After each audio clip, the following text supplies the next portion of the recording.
কঠোর সতর্কতা, নিষিদ্ধ প্রেমের আখ্যান।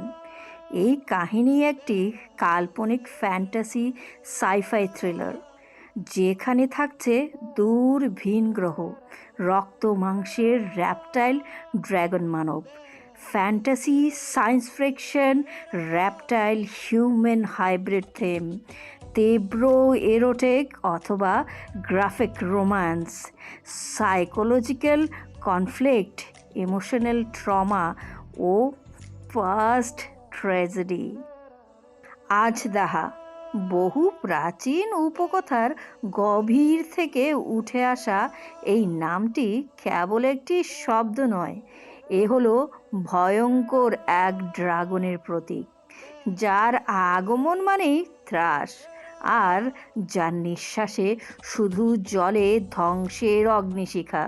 কিন্তু আমাদের এই কাহিনীর আজদাহা নিছক একটি নাম নয়, বরং সে স্বয়ং ভিনগ্রহের এক রাজপুত্র। তার চোখজোড়া গভীর সবুজ, যে রং পৃথিবীতে সাধারণত শান্তি, আশা বা প্রকৃতির স্নিগ্ধতার ইঙ্গিত দেয়, কিন্তু এই সবুজ নয়নের অধিকারী হচ্ছে ভয়ঙ্কর, নির্মম এবং অনুভূতিশূন্য এক প্রাণী। এই সবুজ শান্ত চোখের আড়ালেই লুকিয়ে আছে এক নিষ্ঠুর অস্তিত্বের স্বাক্ষর। তার রক্তে নারী প্রেম বা মমতার লেশমাত্রও নেই। ভেনাস গ্রহের রাজকীয় বংশের জন্ম নিলেও জন্মলগ্নেই এক কঠোর রাজকীয় বিধানের শিকার হয়ে তার মস্তিষ্ক থেকে ভালোবাসা সম্পর্কিত সব অনুভূতির ক্ষমতা মুছে ফেলা হয়। অক্সিটোসিন, ডোপামিন, প্রেম জাগানো হরমোনগুলোর অস্তিত্বই তার মাঝে ছিল না। নারীর চোখে চোখ রেখে হৃদয়ের আকুলতা বা ভালোবাসার এক ফোঁটাও আবেশও সে পায়নি কোনো দিন। তার সৃষ্টি কেবলই ধ্বংসের চূড়ান্ত রূপ দিতে, সৃষ্টির বিরুদ্ধে যুদ্ধের জন্য এবং শাসনের জন্য। ভালোবাসা ছিল তার কাছে এক নিষিদ্ধ, এক অনামী শব্দ, মহাবিশ্বের এক অমান্যযোগ্য দুর্বলতা আর অসুস্থতা। কিন্তু বিধাতা বুঝি সব পরিকল্পনাকে এক সুতোয় গাঁথেন না। পৃথিবীর এক সাধারণ কন্যা, এক শহরের নিষিদ্ধ কোণায় বেড়ে ওঠা এক কোমলমতি মানবী, তার বুকেই প্রথম ছুঁয়ে দেয় এক অজানা অনুভবের ছোঁয়া, যেমনটা গ্রীষ্মের দাবদাহের পরে প্রথম বর্ষার শীতল স্পর্শ লাগে তৃষ্ণার্ত মাটিতে। সেই মেয়েটির কোমল হৃদয়, সরল হাসি আর স্নিগ্ধ দৃষ্টি ধীরে ধীরে আলোড়ন তোলে এই নিষ্ঠুর ড্র্যাগন প্রিন্সের পাথুরে হৃদয়ে। সেই হয়ে ওঠে তার প্রথম অনুভূতির কেন্দ্রবিন্দু, এক ভয়ঙ্কর প্রাণীর হৃদয়ের প্রথমত কোমল স্পর্শ। ভালোবাসা যেখানে এক ড্রাগন আর এক মানবীর জন্য ছিল নিষিদ্ধতম পাপ, সেখানেই দাঁড়িয়ে এই ড্রাগন প্রিন্স সাহস করে ভালোবেসে বসল। ভেনাসের কঠোরতম নিয়ম ভেঙে, মহাবিশ্বের বিধানকে অমান্য করে সে যুদ্ধ করতে চায় তার ভালোবাসার জন্য, এক মহামানবীর জন্য। সে তছনছ করে দিতে চায় গ্রহ নক্ষত্রের সাজানো সংসার। তবুও প্রশ্ন রয়ে যায়, এই ভয়ঙ্কর প্রাণী কি পারবে তার ভালোবাসাকে জয় করতে, নাকি প্রকৃতি নিজেই বাধা হয়ে দাঁড়াবে তাদের মধ্যে? ভালোবাসা কি জিতবে, নাকি হেরে যাবে নিষ্ঠুর নিয়ম আর নিয়তির হাতে? জানতে হলে আপনাকে ডুবে যেতে হবে এক রূপকথার গভীরে, এক অসম প্রেমের গল্পে, যেখানে ভালোবাসা শুধু অনুভূতি নয়, এটাই এক অস্তিত্ব, যে অস্তিত্ব বিলীন হয় না, কখনো হারায় না, কিন্তু সময়ের গহ্বরেও রয়ে যায় অম্লান। আসুন প্রবেশ করি সেই ফ্যান্টাসির জগতে, যেখানে লেখা হবে এক ড্রাগন আর এক মানবীর ভালোবাসার রক্তিম ইতিহাস। ফিওনা জানালার ফিনফিনে সাদা পর্দা সামান্য সরিয়ে বাইরের দিকে তাকালো। বেজিং শহরে আজকের দিনটি যেন এক উৎসবের পসরা নিয়ে সেজে উঠেছে, যার নাম ড্রাগন বোট উৎসব। রাস্তার ধারে ধারে লোকজন বাঁশের পাত্রে করে চীনের ঐতিহ্যবাহী খাবার জংজি কিনছে। বাতাসে মৃদু ভাসছে বাঁশপাতা আর চালের এক চিপচিপে মিষ্টি গন্ধ। এই উৎসব ফিওনার সবচেয়ে প্রিয়, যা তার শৈশবের আনন্দের স্মৃতিতে মাখানো। ফিওনার পুরো নাম অ্যালিসন ফিওনা। গ্রিসের প্যাট্রা শহরে তার জন্ম হলেও চীনের বেইজিংয়েই কেটেছে তার শৈশব। গ্রিসের খ্যাতনামা বিজ্ঞানী বাবা অ্যালিসন নিকোস এবং বেইজিংয়ের মেয়ে মা লিন শাওয়ের একমাত্র সন্তান সে। কিন্তু মাত্র 8 বছর বয়সেই এক ভয়াবহ দুর্ঘটনায় সে হারায় বাবা মাকে। সেই অলৌকিকভাবে বেঁচে যাওয়া ছোট্ট ফিওনা এখন তার নানা মিস্টার চ্যানশিংয়ের স্নেহে বড় হচ্ছে, আর এখন সে পেকিং ইউনিভার্সিটির বিজ্ঞান বিভাগের ছাত্রী। বাইরে উৎসবের রঙিন আমেজ, অথচ সে বন্দি 4 দেওয়ালের ভেতর। মনটা ভারী হয়ে আছে তার। 2 বছর আগেও নানা তাকে নিয়ে যেতেন প্রতিটি উৎসবে, কিন্তু এখন গত 2 বছর ধরে তার জীবন শুধু বিশ্ববিদ্যালয় আর এই ঘরের মাঝেই সীমাবদ্ধ। নানার এই হঠাৎ পরিবর্তন তার কাছে এক ধোঁয়াশা। কেন তিনি তাকে আটকে রেখেছেন? হঠাৎ পেছনে কারো উপস্থিতি টের পেয়ে চমকে ঘুরে দাঁড়ালো ফিওনা। সাদা ল্যাব কোট পরিহিত, পিনস্টাইপ শার্ট আর ধূসর প্যান্টে তার নানা মিস্টার চ্যাংশিং দাঁড়িয়ে আছেন ওর পেছনে। চোখে পাতলা ফ্রেমের চশমা আর চেহারায় সেই চিরচেনা কঠোর গম্ভীরতা। ফিওনা দ্রুত কাছে গিয়ে অভিমানের সুরে বলল, গ্র্যান্ডপা, আমার বন্ধুরা সবাই বেহাই লিকে ড্রাগন বোট রেস দেখতে গেছে। প্লিজ গ্র্যান্ডপা, আমাকে একটুখানি যেতে দাও। আমি কথা দিচ্ছি তাড়াতাড়ি ফিরে আসবো গ্র্যান্ডপা। মিস্টার চ্যাংশিং কিছুক্ষণ চুপ করে ফিওনার দিকে তাকিয়ে রইলেন। সেই দৃষ্টিতে স্নেহ ছিল, কিন্তু তার চেয়েও বেশি ছিল গভীর কোনো সতর্কতা। তারপর গম্ভীর গলায় বললেন, তুমি এখনো ছোট ফিওনা। আমি যা করছি সব তোমার ভালোর জন্যই করছি। তুমি চাইলে বন্ধুদের সঙ্গে ভিডিও কলে কথা বলে উৎসব দেখে নাও। এই বলে তিনি আর দাঁড়ালেন না, দ্রুত রুম ছেড়ে বেরিয়ে গেলেন। ফিওনা তাকে কয়েকবার ডাকলো, কিন্তু তিনি একবারও ফিরে তাকালেন না।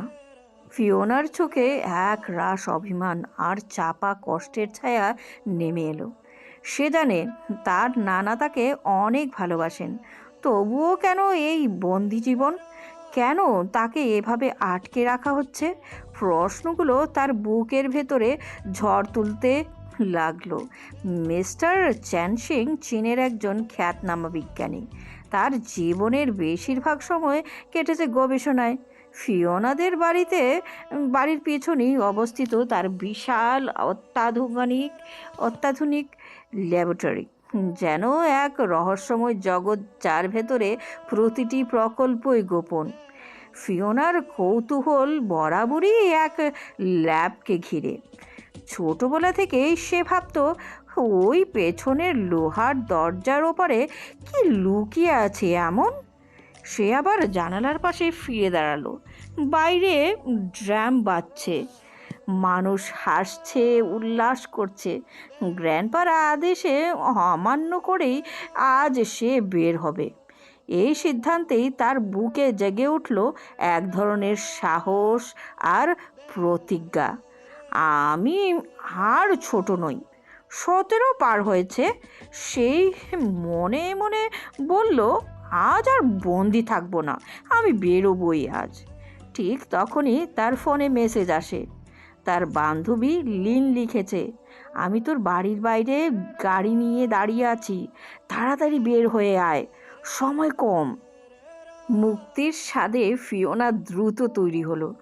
আজকের উৎসবের জন্য সে বেছে নিল একটি উজ্জ্বল লাল রঙের আধুনিক স্টাইলের ছিপাও, হালকা সাটিনের কাপড়ে সূক্ষ্ম সোনালি ফুলের কাজ, উঁচু কলার আর সামনের দিকে স্মার্ট কাট করা।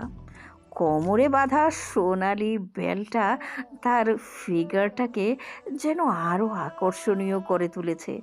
চুলগুলো হালকা করে ব্রাশ করে পেছনে বেঁধে গুজে নিল সোনালি হেয়ারপিন, যা সূর্যের আলোয় চকচক করছিল।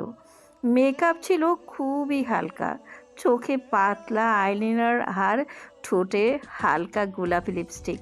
সব মিলিয়ে ফিওনাকে লাগছিল আধুনিক, আত্মবিশ্বাসী এবং ঝলমলে। নিজেকে আয়নায় দেখে তার মুখে এক ঝিলিক হাসি ফুটে উঠল। সে নিঃশ্বাস নিয়ে উঠে দাঁড়ালো, কাঁধে সোনালি ছোট্ট হ্যান্ডব্যাগ ঝুলিয়ে বেরিয়ে এলো। গেটের সামনেই দাঁড়িয়ে ছিল লিনের গাড়ি। ওইদিকে, তাড়াতাড়ি উঠো, এই তাড়াতাড়ি উঠতো দেখি, লিন হেসে বলল। ফিওনা পাশের সিটে বসে পড়ল। গাড়ি রওনা দিল শহরের ব্যস্ত রাস্তা পেরিয়ে উৎসবের দিকে। গ্র্যান্ডপা আমাকে সবসময় কেন এতটা আটকে রাখেন জানি না, কিসের এত ভয় তার। ফিওনার মন তখনও নানার প্রশ্নে ঘুরপাক খাচ্ছে। কিছুক্ষণ পর তারা পৌঁছালো বেহাই লেকে। লেকের জল রোদের আলোয় ঝকঝক করছে। ড্রামের তালে তালে ড্র্যাগন বোটগুলো জলের ছিটা ছড়িয়ে সামনে এগোচ্ছিল। ফিওনার বুকের ভেতর আনন্দে কেঁপে উঠছিল, যেন প্রথমবারের মতো সে নিজের মতো করে এই আনন্দ উপভোগ করছিল। ধীরে ধীরে সন্ধ্যা নেমে এলো। আকাশে দেখা গেল একটি মাত্র তারা, সেই চিরচেনা সন্ধ্যা তারা, অর্থাৎ শুক্র গ্রহ ভেনাস। ফিওনা সবসময় এর দিকে এক অব্যক্ত আকর্ষণ অনুভব করে, যেন গ্রহটা দূর আকাশ থেকে তাকে নাম ধরে ডাকে। হঠাৎ তার চোখে পড়ল আকাশে সবুজ এক আলোর রেখা। সেই আলোক রেখাটি যেন তীব্র বেগে ছুটে আসছে সেই সন্ধ্যা তারা থেকে পৃথিবীর দিকেই। প্রথমে ভাবল ভুল দেখেছে, কিন্তু কেমন যেন চেনা চেনা লাগলো। মনে পড়ল এই আলোর রেখাটা সে আগেও একবার দেখেছিল, সেই ছোটবেলায়। সে স্থির হয়ে তাকিয়ে রইল আকাশের দিকে। আলোর রেখাটি মিলিয়ে যেতেই মনে হলো যেন কোনো স্বপ্ন থেকে জেগে উঠল সে। সেই পুরনো স্মৃতির সঙ্গে আজকের দেখা মিলে যাওয়ায় তার মনে শুরু হলো এক অজানা কৌতূহল, যেন কিছু একটা ঘটতে যাচ্ছে তার জীবনে খুব শিগগিরই। আজ থেকে প্রায় 10 বছর আগে সেদিন ফিওনার জীবনে ঘটে যাওয়া সেই ভয়াবহ দুর্ঘটনার স্মৃতি যেন আজও তার রক্তে হিমস্রোত বইয়ে দেয়। সেই দিনও সন্ধ্যায় ফিওনার গাড়ি দুর্ঘটনায় পড়েছিল, আর ঠিক তার আগের মুহূর্তগুলো আজও তার মনে একবারে স্পষ্ট। সেই দিনেও সে আকাশে দেখেছিল এই রকম সবুজ আলোকরশ্মি। সেদিনও ছিল ড্রাগন উৎসব। ফিওনার বাবা মা আর সে একসাথে যাচ্ছিল তার নানা মিস্টার চ্যাং সিংয়ের বাড়িতে। চীনের জিউলং হাইল্যান্ডের নির্জন রাস্তায় হঠাৎ করেই তাদের গাড়িটি খারাপ হয়ে যায়। ফিওনার বাবা যখন গাড়ি ঠিক করতে গাড়ির বনেট খুলে দাঁড়িয়ে, মুখে বিরক্তির ছাপ। ছোট্ট ফিওনা তখন গাড়ি থেকে নেমে আকাশের চারপাশে তাকিয়ে গধূলির রূপ দেখছিল। পাহাড়ের ঢালে বাতাসে গাছপালার মৃদু ছোঁয়া লেগেছিল। আকাশের দিকে তাকিয়ে হঠাৎই তার চোখে পড়ল সেই সবুজ আলোর রেখা। তীরের মতোই যেন আকাশ চিরে আলো ছুটে আসছে তাদের দিকে। এক মুহূর্তেই জন্য তা যেন মনে হচ্ছে সময় যেন থেমে গিয়েছিল। ফিওনার চোখ ছানা বড়া। ড্যাড, মম, আকাশে ওটা কি? মা জানালার কাছে ঠেস দিয়ে বললেন, সবুজ আলোক রেখা মা। বাবা ফিরে তাকালেন, কিন্তু ততক্ষণে আলোটা মিলিয়ে গেছে। ফিওনা, ভিতরে বসো, বাইরে ঠান্ডা বাতাস। ফিওনা ধীরে ধীরে গাড়িতে বসে উঠল। মা তখন এক হাত দিয়ে তাকে জড়িয়ে ধরে মাথায় হাত বুলিয়ে দিলেন। গাড়ি চলতে শুরু করলো। হঠাৎ করেই বাবা উদ্বেগের সাথে বললেন, গাড়িটা ঠিকভাবে চলছে না, স্টিয়ারিং টানছে। হঠাৎই সামনের দিকে থেকে একটা তীব্র আলো ভেসে এলো। বাবা চিৎকার করে উঠলেন, ঈশ্বর, ব্রেক আজ ব্রেক কাজ করছে না। সব কিছু খুব অদ্রুত ঘটল। মা তাকে বুকের মধ্যে চেপে ধরলেন। ফিওনা, চোখ বন্ধ করো মা। এটা বিকট শব্দ হলো। গাড়ি নিয়ন্ত্রণ হারিয়ে পাহাড়ি রাস্তা থেকে ছিটকে গেল। প্রচণ্ড ধাক্কা, শব্দটা কানের পর্দা ফাটিয়ে দিল। চারপাশে শুধু ভাঙা কাচের শব্দ, চিৎকার, আর তারপর এক প্রগাঢ় নীরবতা। অনেক পরে হাসপাতালের সাদা আলো আর অ্যাম্বুলেন্সের শব্দে মাঝে ধীরে ধীরে তার জ্ঞান ফিরেছিল। তার বাবা মা আর নেই। এই সত্যটা বুঝে উঠতেই তার বুকের মধ্যে ফাটল ধরল। মম, ড্যাড। ফিওনা কেঁদে উঠতেই চাইল, কিন্তু গলার স্বর বের হলো না। তাদের হারানোর শোক, সে ভয়াবহ দুর্ঘটনার স্মৃতি, আর সেই রহস্যময় সবুজ আলোর রেখা, সব কিছু মিলেমিশে যেন ফিওনার জীবনকে এক নতুন গতিপথে ছুঁড়ে ফেলে দিয়েছিল। সে আর আগের মতো স্বাভাবিক কোনো মেয়ে ছিল না। চোখে সবসময় একটা অনির্বাচনীয় ভয়, হৃদয়ে এক চাপা কষ্ট, আর মন জুড়ে এক অসীমাংসিত প্রশ্ন, সেই সবুজ আলোটা কী ছিল? আজও সেই রহস্য তাকে তাড়া করে ফেরে। হয়তো সেই সবুজ আলো সেদিনের ঘটনার একমাত্র সাক্ষী। হয়তো সেটা কোনো দৈব মুহূর্ত ছিল, অথবা তার জীবনের সঙ্গে জড়িয়ে থাকা এমন এক ভয়ঙ্কর সত্য, যা জানাটা তার জন্য জীবন মরণ প্রশ্ন হয়ে দাঁড়াবে। আর সে জানে একদিন না একদিন সেই আলো আবার ফিরে আসবে।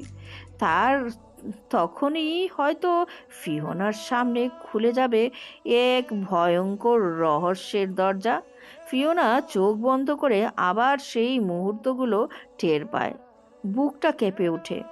মার শেষ চিৎকার এখনো কান পাতলে মনে হয়, ফিওনা, চোখে চোখ বন্ধ করো। ফিওনা, চোখ বন্ধ করো। ফিওনা, চোখ বন্ধ করো। সেই সবুজ রশ্মির রহস্য আর সেই মুহূর্তের মৃত্যু ভয়, সব কিছু যেন আজও ওর ভেতরে জীবন্ত, রক্তাক্ত হয়ে আছে। লোকের উৎসবের মৃদু কোলাহল থেকে ছিন্ন হয়ে ফিওনা যেন হারিয়ে গিয়েছিল স্মৃতির অরণ্যে, আটকে পড়েছিল তার অতীতের তীব্র বেদনার মধ্যে। হঠাৎ লিনের উদ্বিগ্ন কণ্ঠস্বর তাকে বাস্তবের জবিনে ফিরিয়ে আনে। ফিওনা, তুই এতক্ষণ কি ভাবছিলি এত গভীরভাবে? ফিওনা চুপ করে রইল কিছুক্ষণ, মুখে কোনো শব্দ নেই, চোখে বিস্ময় আর হৃদয়ে এক কুয়াশা মাখা ভার। সে জানে লিন তার আপনজন, কিন্তু এই যন্ত্রণার কথা কিভাবে বলবে সে? এই একাকিত্ব, এই অতীতের দুঃসহ ভার, এটা ফিওনার একান্ত নিজস্ব। শেষে শুধু বলল, আহা, আমার এখনই বাড়ি ফিরে যাওয়া উচিত। তার কণ্ঠে ছিল অস্থিরতা আর এক প্রকার চাপা ভয়। লিন তাকে আটকাতে পারত না, কারণ লিন কিছু একটা বুঝতে পেরেছে। তাই সে আর কোনো প্রকার জোর করলো না ফিওনাকে। ফিওনা চুপচাপ উঠে দাঁড়ালো, কিছু না বলেই ধীরে ধীরে হাঁটা শুরু করলো। লেক থেকে বেরিয়ে এসে বাসে উঠেই জানালার পাশে বসে সে বাইরে তাকিয়ে থাকে। ধূসর রাস্তা, নিস্তব্ধতা, যেন চারপাশে শূন্যতা ছড়িয়ে আছে। সেই আকর্ষণীয় সবুজ রশ্মির ঝলকটা এখন আকাশে নেই। হয়তো তা শুধু অতীতেই আটকে আছে। জানালার কাছে মাথা ঠেকিয়ে সে চোখ বন্ধ করে দিল। চোখের সামনে ভেসে উঠল বাবা মায়ের হাসি মাখা মুখ, সব কিছু ছিনিয়ে নিয়ে সেই অভিশপ্ত দিন। অনেকক্ষণ পর বাস যখন থামলো, ফিওনা ধীরে ধীরে নামলো, পা বাড়ালো বাড়ির দিকে। মনে হচ্ছিল অন্ধকারের কোনো এক গহ্বরে ঢুকে যাচ্ছে সে আবার। তবুও এবার সে সংকল্প করেছে, আজকের দিনটা হবে তার জন্য নতুন এক সূচনা। তার চোখে ছিল অভিমান, কিন্তু মনে জেগেছিল এক ধরনের দৃঢ় সাহস। আর নয়, এবার এগিয়ে যেতে হবে, অতীতকে পিছনে ফেলতে হবে। বাড়ির দরজার সামনে দাঁড়িয়ে সে এক গাঢ় শ্বাস ফেলল, তারপর দৃঢ়তা নিয়ে দরজা খুলে ঢুকে গেল, যেন তার জীবনের নতুন অধ্যায় শুরু হলো ঠিক সেই মুহূর্তে। চলবে, গল্পটি আপনাদের কেমন লাগলো জানাবেন। এটা হলো সূচনা পর্ব। দ্বিতীয় পর্বটি শীঘ্রই আপনাদের কাছে নিয়ে আসব। কেমন লাগলো সেটা জানাবেন, আর তার সাথে লাইক কমেন্ট করবেন ভাই। আপনারা সবাই লাইক কমেন্ট করে উৎসাহ বাড়ান আমার এই চ্যানেলটাকেও সাবস্ক্রাইব করতে ভুলবেন না নতুন বন্ধুরা। হ্যালো শ্রোতারা, আমি সুপর্ণা আবারও ফিরে আসলাম নতুন গল্প নিয়ে, ড্র্যাগন এবং মানুষের প্রেমগাথা আধ যাহার দ্বিতীয় পর্ব নিয়ে। চলুন একটি সুন্দর গল্প অনুভব করি। ফিওনা হন্তদন্ত হয়ে বাড়ির ভেতরে ঢুকে পড়ল। সন্ধ্যা তারার নিচে দেখা সেই সবুজ আলোর রেখা আর পুরনো দুর্ঘটনার স্মৃতি তাকে অস্থির করে তুলেছিল। ভেতরে ঢুকে দেখলো সব কিছু আগের মতোই শান্ত আর নিস্তব্ধ। উৎসবের কোলাহল থেকে ফিরে এই নীরবতা যেন আরও বেশি ভারী লাগছে তার কাছে। সে লবির ভেতর দিয়ে কাচের তৈরি গোল ঘূর্ণি সিঁড়ি বেয়ে উপরে উঠল। সিঁড়ির দুপাশে সোনালি রঙের হাতল। ধীরে ধীরে সে দোতলায় পৌঁছায়। তার মনে একটাই চাপা উদ্বেগ, গ্র্যান্ডপা কি ফিরেছিলেন? করিডোর পার হয়ে সে মিস্টার চ্যাংসিংয়ের রুমের সামনে এসে দাঁড়ায়। রুমে ঢোকার জন্য পা বাড়াতেই থেমে যায়। দরজাটা বাইরের থেকেই তালাবদ্ধ। এর মানে গ্র্যান্ডপা এখন বাড়িতে নেই। তিনি যখন থাকেন তখন সবসময় নিজের ঘরেই কাটান। ফিওনা হতাশ হয়ে পড়ে চুপচাপ করিডোর ধরে হাঁটতে থাকে। করিডোরের এক পাশে কাছের সোজা রেলিং, যেখানে গিয়ে সে দাঁড়ায় সেখানে থেকেই নিচের হলরুমটা পরিষ্কার দেখা যায়। ফিওনা ওভাবে কিছুক্ষণ দাঁড়িয়ে থাকে। তার অস্থির মন যেন এক চিলতে শান্তি খুঁজছে। হঠাৎ হলরুমের কিচেন থেকে একটা মৃদু শব্দ ভেসে আসছে। সে জানে এই মুহূর্তে সেখানে কে থাকতে পারে, মিস চ্যাং। আর দেরি না করে সে আবার সিঁড়ি বেয়ে নিচে নেমে আসে। কিচেনে ঢুকে দেখে তাদের পরিবারের পুরনো বিশ্বাসযোগ্য সার্ভেন্ট মিস চ্যাং এক কোণে দাঁড়িয়ে খাবার তৈরি করছেন। ছোটবেলা থেকেই তিনি ফিওনার যত্ন নিয়েছেন। ফিওনাকে দেখে মিস ঝাং হেসে উঠলেন, নরম স্বরে বললেন, ফিওনা মামুনি, এখন এলে তুমি? ফিওনা উদ্বিগ্ন গলায় প্রশ্ন করে, মিস ঝ্যাং, গ্র্যান্ডপা কোথায়? উনি কি বাড়িতে এসেছিলেন? ফিওনা মুখ দেখে মিস ঝ্যাং বলে, উনার ফিওনার মনের কথা বুঝে গেলেন তিনি। সে খুব চিন্তিত, কিন্তু তিনি শান্তভাবে বললেন, হ্যাঁ মামুনি, মিস্টার চ্যাংশিং কিছুক্ষণ আগে এসেছিলেন, পরে আবার বের হয়ে গেছেন। মনে হচ্ছে লেবে গেছেন। এই কথা শোনার পরই ফিওনা আর এক মুহূর্ত নষ্ট করলো না। সঙ্গে সঙ্গে কিচেন থেকে বেরিয়ে পড়ল। বাড়ির মেন গেট পেরিয়ে বাগান ধরে দ্রুত হেঁটে চলে গেল পেছনের দিকে, যেখানে রয়েছে তার নানা চ্যাংশিংয়ের সেই রহস্যময় ল্যাবরেটরি। ল্যাবের সামনে এসে কিছুক্ষণ চুপচাপ দাঁড়িয়ে থাকলো। মাথার ভেতর শত প্রশ্ন ঘুরপাক খাচ্ছে। ল্যাবটা দেখতে অনেক আধুনিক, কাচের জানালা, ধাতব দেয়াল আর মার্বেল পাথরের সিঁড়ি। দরজা দুটো ভারী কাচের, যা স্লাইড করে খুলে। ল্যাবের পাশে টাচ স্ক্রিন প্যানেলে সে হাত রাখলো। ফিওনা সেখানে পাসকোড দেয়। তার জন্মদিনের তারিখটাই হলো ফার্স্ট কোড। এটি ছিল তার নানার একমাত্র স্নেহের চিহ্ন। স্ক্রিনে লেখা ভেসে ওঠে, অ্যাক্সেস গ্রান্টেড। সঙ্গে সঙ্গে ওপরে সবুজ আলো জ্বলে ওঠে। দরজাটা ধীরে ধীরে খুলে যায়, যেন এক নিষিদ্ধ জগতে প্রবেশের অনুমতি মিলল। ফিওনা ধীরে ধীরে ভেতরে ঢুকে। এই ল্যাবটায় সে খুব একটা আসে না। প্রতিবার এলেই তার একটা অজানা ভয় কাজ করে, যেন এই স্থানটি স্বাভাবিক পৃথিবীর অংশ নয়। ভেতরে বেশ অন্ধকার এবং নিস্তব্ধতা ছড়িয়ে আছে চারদিকে। মাথার উপর কয়েকটা হালকা আলো টিম টিম করে জ্বলছে, ছায়া ফেলছে মেঝের উপর। ডান পাশে একটা বড় রুমে সে ঢোকে, কিন্তু হতাশ হয়। গ্র্যান্ডপা এখানে নেই। এই রুমটাই ল্যাবের সবচেয়ে গুরুত্বপূর্ণ অংশ। মাঝখানে বড় একটা স্টেশন রয়েছে, নানা রকম যন্ত্রপাতি আর ডিভাইসে ভর্তি। একপাশে মনিটর আর কম্পিউটার চলছে। স্ক্রিনে কিছু অস্পষ্ট ডেটা দেখা যাচ্ছে। এই চলমান ডেটা দেখে ফিওনার বুঝে না তার নানা ল্যাবেই আছেন, কিন্তু কোথায়। ঠিক তখনই পেছন থেকে এক ভরাট পুরুষ কণ্ঠ ভেসে এসে, ফিওনা, তুমি এখানে?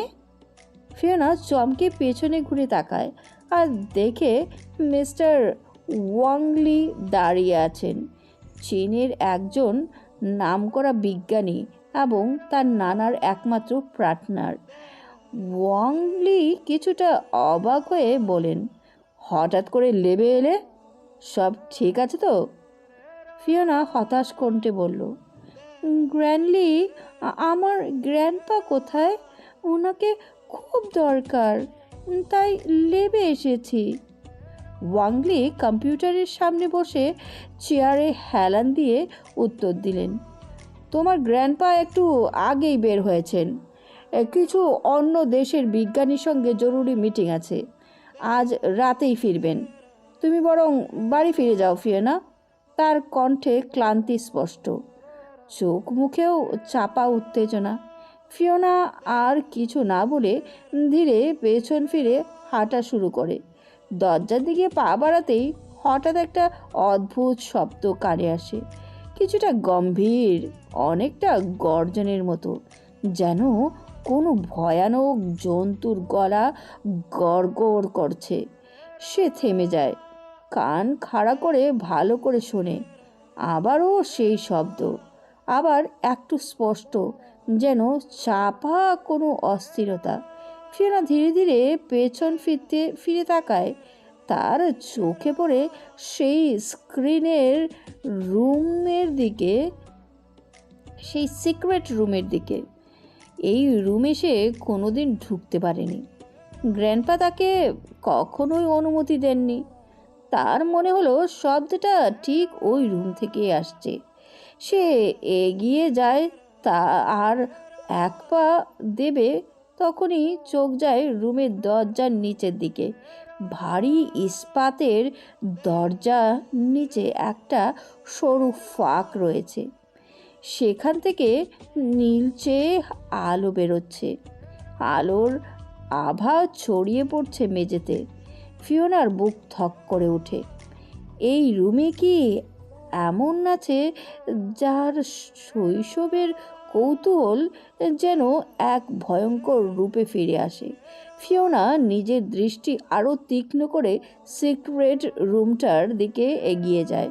ঠিক তখনই ওয়াংলিং গম্ভীর কণ্ঠে তার ধ্যান ভেঙে দেয়। তিনি চেয়ার ঘুরিয়ে তীব্র কণ্ঠে বলেন, কি হলো ফিওনা, এখনো দাঁড়িয়ে আছো যে এখানে? ফিওনা কিছুটা চমকে ওঠে, তারপর মৃদু কণ্ঠে বলে, গ্র্যান্ডলি, আমি না একটা অদ্ভুত শব্দ শুনতে পেয়েছি, ঠিক ওই সিক্রেট রুম থেকে আসছে। তার দরজার নিচ দিয়ে একটা নীল আলো বেরোচ্ছে। ওটা কি গ্র্যান্ডলি? ওয়াংলি কিছুটা চিন্তিত হয়ে পড়েন। দ্রুত উঠে ফিওনার দিকে এগিয়ে আসেন। তারপর দৃঢ় কিন্তু শান্ত কণ্ঠে বলেন, তুমি নিশ্চয়ই ভুল শুনেছ। এখানে অনেক যন্ত্রপাতি চলছে। গবেষণার সময় এমন শব্দ হতেই পারে। ভয় পাওয়ার কিছু নেই। এখন বাড়ি ফিরে যাও, এখানে তোমার থাকার দরকার নেই। ফিওনা কিছু না বলেই ঘুরে বেরিয়ে আসে। হাঁটতে হাঁটতে তার মনটা অস্থির হয়ে ওঠে। যতই নিজেকে বোঝাতে চায় সবই গবেষণার আওয়াজ, তবুও ভেতরের কৌতূহল থামে না। আমি তো শব্দটা স্পষ্ট শুনেছি, আলোও দেখেছি, তাহলে এটা কি সত্যিই ভ্রম? তাকে আরও ভাবায় হুয়াংলির মুখাবয়ব। কথায় তিনি যতই শান্ত দেখানোর চেষ্টা করুন না কেন, তার চোখে স্পষ্ট ভীতি আর চাপা আতঙ্ক ছিল। ফিওনা ঠিক করে এই নিয়ে সে গ্র্যান্ডপা চ্যাংশিংয়ের সঙ্গে অবশ্যই কথা বলবে। বাড়িতে ফিরে সে সোজা নিজের কক্ষে আসে। বিছানার উপর ধপ করে শুয়ে পড়ে বড় নরম বালিশে মুখ গুজেই দেয়। দিনের ক্লান্তি যেন শরীর থেকে বেরিয়ে যাচ্ছে, তবুও মাথার ভেতর ঘুরপাক খাচ্ছে সেই গর্জন আর সেই নীল আভা। একসময় চোখ বন্ধ হয়ে আসে ফিওনার। তন্দ্রা ধীরে ধীরে তাকে গ্রাস করে। সে হারিয়ে যায় এক গভীর রহস্যময় ঘুমে। স্বপ্ন দেখছে। ফিওনা দেখে সে দাঁড়িয়ে আছে এক স্বর্গীয় পাহাড়ের চূড়ায়।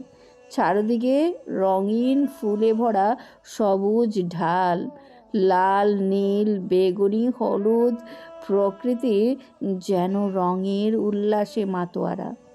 আকাশটা গাঢ় নীল, বাতাসে ফুলের কোমল সুবাস, সব কিছু এতটাই নিখুঁত যেন বাস্তব নয়। কিন্তু আচমকাই সে আনন্দ ভঙ্গ হয়ে যায়। আকাশে ভেসে আসে এক ভয়ঙ্কর গর্জন। পাহাড়ের পেছন দিকটা অন্ধকার হয়ে আসে। সে ধীরে ধীরে পেছনে ঘোরে, আর তখনই তার দৃষ্টির ঠিক সামনে দাঁড়িয়ে থাকে এক বিস্ময়কর কিন্তু বিভীষিকাময় ড্রাগন। সবুজ আঁশে ঢাকা বিশাল দেহ, বিশাল ডানা যেন আকাশ ঢেকে ফেলছে। তার চোখ দুটি উজ্জ্বল সবুজ মণির মতো, কিন্তু সেখানের থেকে বেরিয়ে আসছে এক তীব্র হিমশীতল শক্তি। সেই চোখ দুটো ফিওনার হৃদয়ে কাঁপুনি ধরিয়ে দেয়। ড্র্যাগনটি ধীরে ধীরে মুখ খোলে, আর ঠিক পরের মুহূর্তেই এক বিশাল আগুনের শিখা তার দিকেই ছুঁড়ে দেয়। বাতাসটা যেন পুড়ে যাচ্ছে, আগুনের প্রচণ্ড তাপে ফুলগুলো ঝলসে উঠছে। ফিওনা আতঙ্কে চিৎকার করে ওঠে, হাত দিয়ে মুখ থাকে, কিন্তু আগুন যেন ধেয়ে আসছে ঠিক তার দিকেই। তাপ, গর্জন, পুড়ে যাওয়া পৃথিবীর গন্ধ। এভরিথিং বিকামস আ নাইটমেয়ার। ঠিক সেই মুহূর্তে সে লাফিয়ে উঠে বসে পড়ে, হাঁপাচ্ছে, বুকটা দারুণভাবে ওঠানামা করছে, চোখে জল, কপালে বিন্দু বিন্দু ঘাম। ঘরের নিস্তবতা আবার তাকে ঘিরে ধরে, কিন্তু তার কানে এখনো বাজছে সেই ড্রাগনের গর্জন, সেই চোখের ভয়াবহ দৃষ্টি যেন এখনো ঘরের অন্ধকারে ঝুলে আছে। এটা কি শুধুই স্বপ্ন ছিল, নাকি কোনো সতর্কবার্তা? সে জানে না, কিন্তু তার মন বলে এই ড্রাগনের সঙ্গে তার দেখা হওয়া কেবল শুরু। বিছানার পাশে রাখা টেবিলের ল্যাম্পের হালকা আলোয় ফিওনার চোখে পড়ে ঘড়ির স্ক্রিনে। সময় রাত 2:56। চারদিকে নিস্তব্ধতা। তার ঘড়ির টিকটিক শব্দ যেন আরও জোরে কানে বাজতে থাকে। গ্র্যান্ডপা কি এখনো ফিরেছেন? ভাবতেই সে উঠে দাঁড়ায়, কিন্তু রুমের দরজার বাইরেই লোকগুলো দেখে সে থমকে যায়। এখনো তালা লাগানো। এক ধরনের শূন্যতা অনুভব হয় বুকের ভেতর। ঘুম আর আসছে না। ফিওনা নিচে নেমে গিয়ে 1 কাপ কফি বানায়, তারপর আবার রুমে ফিরে এসে বাম পাশে থাকা ছোট্ট ব্যালকনিতে দাঁড়ায়। রাতের ঠাসা বাতাস মুখে লাগতেই একটু সতেজ বোধ হয়। কফির গরম ভাপে শরীরটা একটু শান্ত হয়। সে রেলিংয়ের উপর ভর দিয়ে আকাশের দিকে তাকিয়ে থাকে। মেঘের ফাঁক দিয়ে হালকা চাঁদের আলো পড়ছে। চিন্তায় ডুবে থাকতে থাকতে হঠাৎ চোখ পড়ে নিচের রাস্তায়। ল্যাম্পপোস্টের নিচে একটা ছায়ামূর্তি উপস্থিত টের পেয়ে যায় সে। একজন পুরুষ দাঁড়িয়ে আছে, লম্বা গড়নের কালো হুডি, কালো জিন্স আর কালো স্নিকার্স পরে। হুডি আর মাস্কে মুখ প্রায় পুরো ঢাকা, চোখেও কালো সানগ্লাস। লোকটা রাস্তার চারপাশে নজর দিচ্ছে, যেন কিছু খুঁজছে বা কাউকে লক্ষ্য করছে। ফিওনা ভেতরে ভেতরে তীব্র অস্বস্তি অনুভব করে। এক রাতে ফাঁকা রাস্তায় এখন কাউকে দেখে যে কেউই সন্দেহ করবে। হঠাৎই লোকটা উপরের দিকে তাকায়, সরাসরি তার দিকেই। ফিওনার বুক ধক করে ওঠে, যদিও মুখ ঢাকা, কিন্তু তার চোখ যেন সোজা তাকিয়ে আছে ফিওনার দিকে। কিছুক্ষণ চোখাচোখি হওয়ার পর সে চমকে যায়। ফিওনা তাড়াতাড়ি ভেতরে চলে আসে, ব্যালকনির দরজা লক করে দেয় আর পর্দা টেনে দেয়। তারপর কিছুক্ষণ চুপ করে দাঁড়িয়ে থাকে, হাত কাঁপছে তার, শ্বাস দ্রুত চলছে। নিজেকে শান্ত করার চেষ্টা করে, কিন্তু মাথার ভেতর শুধু একটাই প্রশ্ন ঘুরপাক খাচ্ছে, কে ছিল সে, আর কেন তাকিয়েছিল তার দিকেই। এই এপিসোডটি এখানেই শেষ করলাম। আগামী এপিসোড শুনতে হাজির হয়ে থাকুন, আমি আবারও আসবো। হ্যালো শ্রোতারা, আমি সুপর্ণা আবারও ফিরে আসলাম আজ দাহা গল্পের আরেকটি পর্ব নিয়ে। চলুন গল্পে ফিরে যাই। ড্রাগন বোট উৎসবের ছুটি শেষে আজ আবারও প্রাণচঞ্চল হয়ে উঠেছে পেকিং ইউনিভার্সিটি। উৎসবের রেশ এখনো পুরোপুরি কাটেনি, তবুও পরিচিত ক্যাম্পাসে ফিরতে পেরে ফিওনার মন ভরে উঠেছে এক স্নিগ্ধ পরিচিত আনন্দে। সকালের মিষ্টি রোদে ক্যাম্পাসে যেন নতুন করে জেগে উঠেছে। বন্ধুদের কলরব, পরিচিত মুখ, সব মিলিয়ে এক উষ্ণতার পরশ। প্রতিদিনের মতো ফিওনা ও তার ঘনিষ্ঠ বন্ধু লিন গল্প করতে করতে ক্লাসরুমের দিকে এগিয়ে যায়। তাদের হাসির মাঝেও ফিওনার ভেতর কোথাও একটা অদ্ভুত কৌতূহল ও প্রত্যাশার কাজ করে। অবচেতনে ভেসে ওঠে সেই নিঃসঙ্গ রাতগুলো, যখন সে চুপচাপ আকাশের দিকে তাকিয়ে থাকত, সেই এক অজানা আলোর খোঁজে। ক্লাসরুমে তখন ঘন নীরবতা। হঠাৎ দরজা খোলার শব্দে সবার দৃষ্টি সেদিকে যায়। ফিওনা মাথা তুলে দেখে তাদের জ্যোতির্বিজ্ঞান ক্লাসের শিক্ষক প্রফেসর লু প্রবেশ করছেন। তার হাতে একটা পুরনো বই, চোখে এক ধরনের স্থির গাম্ভীর্য। ফিওনা দ্রুত বই খাতা টেনে নেয়, তার প্রিয় নীল রঙের কলমটা হাতে তুলে নেয়। যদিও ফিওনার মূল বিষয় পরিবেশ বিজ্ঞান, তবুও মহাকাশ নিয়ে তার আকর্ষণ বরাবরই প্রবল। সে এই কোর্সটি বেছে নিয়েছে শুধু মহাবিশ্বের রহস্যগুলো একটু কাছের থেকে জানার আশায়। প্রফেসর লু টেবিলের দিকে এগিয়ে গিয়ে গম্ভীর কণ্ঠে বলেন, আজ আমরা ভেনাস নিয়ে আলোচনা করব।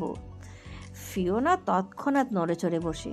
প্রফেসরের প্রতিটি কথা সে মনোযোগ দিয়ে শুনছে, যেন প্রতিটা তথ্য সে মনের ভেতর খোদাই করে রাখতে চাইছে। ভেনাসের গঠন, তার বায়ুমণ্ডল আর ইতিহাস নিয়ে প্রফেসর লু বিস্তারিত বলতে শুরু করেন। তার কথা যেন শ্রাবণের গভীর বৃষ্টির মতো ক্লাসরুমে নেমে আসে, শান্ত, গভীর আর ভাবনাময়।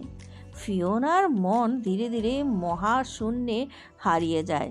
চোখে ভেসে ওঠে এক অদ্ভুত সুন্দর গ্রহ ভেনাস, সোনালি আভায় ঘেরা, ঘন মেঘে ঢাকা এক রহস্যময় জগৎ। তার চোখ পড়ে খাতার এক কোণে আঁকা ভেনাসের ছবিতে। সে ভাবে, যদি একদিন নিজের চোখে এই গ্রহটা দেখতে পারতাম। আকাশের ভেসে থাকা মেঘের আলতো আন্তরণ, লালচে পৃষ্ঠ, আর সেই নিঃশব্দ সৌন্দর্য, সব কিছু যেন তাকে এক অব্যক্ত টানে কাছে ডাকছে। ভেনাসের প্রতি আকর্ষণটা আজ আরও গভীর হয়ে যায়। সে জানে না কেন, কিন্তু তার মনে হয় এই গ্রহটার সঙ্গে তার অদ্ভুত এক নিয়তির টান আছে। ক্লাস শেষে হতেই সে ছুটির ঘন্টা বাজে। ফিওনা সেই ঘোর কাটিয়ে তাড়াহুড়ো করে বাড়ির পথে রওনা দেয়। ভালোবাসার উষ্ণতা ও গ্র্যান্ডপার স্নেহ বাড়ির দরজায় পা রাখতেই একরকম শান্তি নেমে আসে ফিওনার মনে। পরিচিত সেই সুবাস, দেয়ালের রং, প্রতিটি ছোঁয়া যেন তাকে আপন করে নিচ্ছে। ডাইনিং টেবিলের সামনে বসে আছেন মিস্টার চ্যাংশিং। তিনি খাবারে ব্যস্ত। চোখ পড়তেই নাতনিকে দেখে তার ঠোঁটে স্নেহময় এক হাসি ফুটে ওঠে। এই হাসি ফিওনার জন্য এক টুকরো স্বর্গ। আহ, ফিওনা, চ্যাংশিং গম্ভীর অথচ কোমল কণ্ঠে ডাকেন। তোমার আজকের ক্লাস কেমন ছিল? তাড়াতাড়ি ফ্রেশ হয়ে এসে খেয়ে নাও, খাবার ঠান্ডা হয়ে যাবে তো। ফিওনা হাসি মুখে জবাব দেয়, হ্যাঁ গ্র্যান্ডপা, ক্লাস খুবই তথ্যবহুল ছিল, আমি এখনই আসছি ফ্রেশ হয়ে। সে সিঁড়ি বেয়ে উপরে উঠে যায়। নিজের রুমে ঢুকেই পেছনের দরজা বন্ধ করে দেয়, যেন বাইরের রহস্যময় জগৎ কিছুক্ষণের জন্য আটকে যায়। সে ফ্রেশ হয়ে সিল্কের তৈরি একটি হালকা গোলাপি চাইনিজ ম্যান্ডারিন ড্রেস পরে আসে। সব সাজগোজ শেষে সে ডাইনিং টেবিলের দিকে নেমে আসে। চ্যাংশিংয়ের পাশে চেয়ার টেনে বসতেই মিস ঝাং এসে হাসি মুখে তার প্লেটে খাবার সাজাতে শুরু করেন। আজকের খাবারের এই বিশেষ কিছু আছে? ফিওনা মৃদু হাসি দিয়ে জানতে চায়। এখানে সব কিছুই তোমার পছন্দের খাবার, লিটল ফেরি, মিস ঝাং উচ্ছ্বাসে বললেন। এক এক করে সাজানো হয় মাংস ও সবজিতে ভরা নরম ডাম্পলিংস, সুগন্ধি ফ্রাইড রাইস, জিভে জল আনা চাউমিন, হালকা সিজনিং সহ তাজা স্টিমড ফিশ, আর সোনালি ভাজা ব্রেড ক্র্যাম্বল চিকেন। ফিওনা এক দৃষ্টিতে খাবারগুলোর দিকে তাকায়। এত মজাদার খাবার দেখে তার পেটের ভেতর যেন আনন্দের ঢোল পড়ে যায়। সে একে একে খাবারগুলো চোখ দেখে দেখে প্রতিটি স্বাদ যেন তাকে ভিন্ন অনুভবে ভরিয়ে তোলে।